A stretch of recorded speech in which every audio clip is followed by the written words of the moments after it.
આ સૃષ્ટિમાં તુલ્ય વિના નથી કોઈ મારું.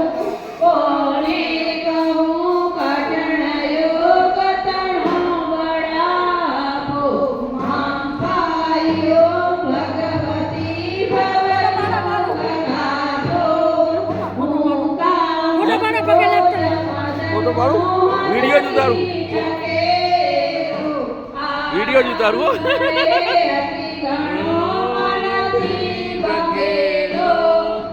પછી ફોટો પછી પાડું 2 મિનિટ રહો